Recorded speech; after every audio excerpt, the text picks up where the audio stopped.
نحمدہ و نصلی علی نبی کریم فاعوذ باللہ من الشیطان الرجیم بسم اللہ الرحمن الرحیم رب اشرح لی صدری یسر لی امری واحلل عقدۃ من لسانی یفقہوا قولی۔ آج کا درس سورہ المائدہ کی آیت نمبر 90 سے کیا جائے گا، جس کے معنی اور تفاسیر آپ تک پہنچائے جائیں گے۔ آئیے تلاوت کی طرف چلتے ہیں اور اس کے معنی اور تفاسیر کی طرف دیکھتے ہیں کہ اللہ تعالیٰ نے اس آیت میں کیا باتیں بیان فرمائی ہیں۔ بسم اللہ الرحمن الرحیم۔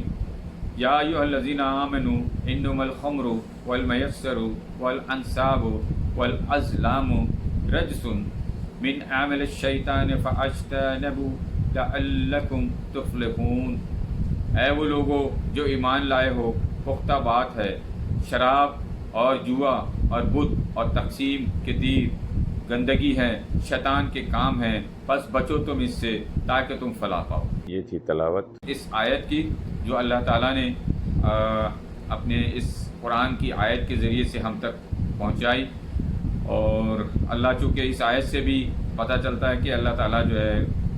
اے وہ لوگ ہو جو ایمان لائے ہو، تو جو ایمان لانے والے لوگ ہیں ان کو آگاہ کرتا ہے اللہ تعالیٰ، بتاتا ہے، سمجھاتا ہے تاکہ وہ آخرت کے معاملات سے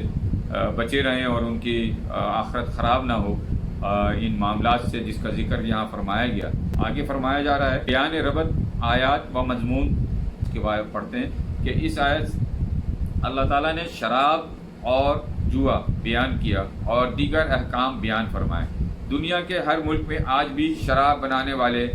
اور پینے والے موجود ہیں، اور نزول قرآن کے وقت بھی بنانے اور پینے والے موجود تھے، بلکہ بہت رواج تھا، مگر جن حضرات کا مزاج فطرت سلیمہ پر تھا انہوں نے اس زمانے میں بھی نہیں پیا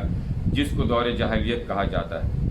شراب کی حلت کا زمانہ اور برگزیدہ شخصیات کی پرہیزگاری حضرت صلی اللہ علیہ وآلہ وسلم کی زبان مبارکہ پر نبوت سے پہلے بھی ایک قطرہ تک نہیں آیا۔ حضرت ابو بکر صدیق، حضرت عثمان رضی اللہ تعالیٰ عنہ نے زمانہ کفر میں بھی کبھی شراب نہیں پی تھی، باوجود مالدار اور غنی ہونے کے۔ ان کے علاوہ اور بہت سارے بزرگ تھے جنہوں نے شراب کبھی نہیں پی۔ ابتدائے اسلام میں شراب حرام نہیں تھی،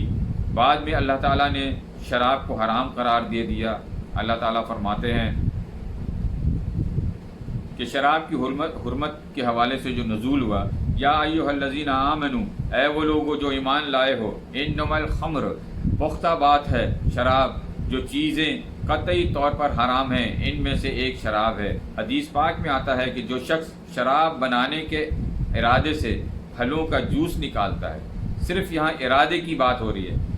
جس طرح سے قرآن میں بیان فرمایا گیا کہ انما اعمال بالنیات، عمل کا دار و مدار جو ہے وہ نیت پر ہے۔ تو اب یہاں پر جو شخص شراب بنانے کی نیت تو رکھتا ہے اور پھلوں سے جو جوس نکالے گا، اور وہ اس کی نیت یہ ہے کہ ان جوس سے شراب بنائے گا وہ، تو اس کے حوالے سے بھی بتایا جا رہا ہے کہ جو شخص شراب بنانے کے ارادے سے پھلوں کا جوس نکالتا ہے اس پر لعنت ہے، جو شراب بناتا ہے اس پر لعنت ہے، جو اٹھا کر لے جاتا ہے اس پر بھی لعنت ہے، جو بیچتا ہے اس پر بھی لعنت ہے، جو خریدتا ہے اس پر بھی لعنت ہے، جو پیتا ہے اس پر بھی لعنت ہے، جو پلاتا ہے اس پر بھی لعنت ہے۔ گویا کہ اول سے لے کر آخر تک شراب کی مد میں جتنے شریک ہیں سب کے سب ملعون ہیں۔ شراب کو حلال سمجھنے والا کافر ہے، اور حرام سمجھ کر پینے والا گناہ گار ہے، اور یہ گناہ کبیرہ ہے۔ اللہ تعالی ہم سب کو اس گناہ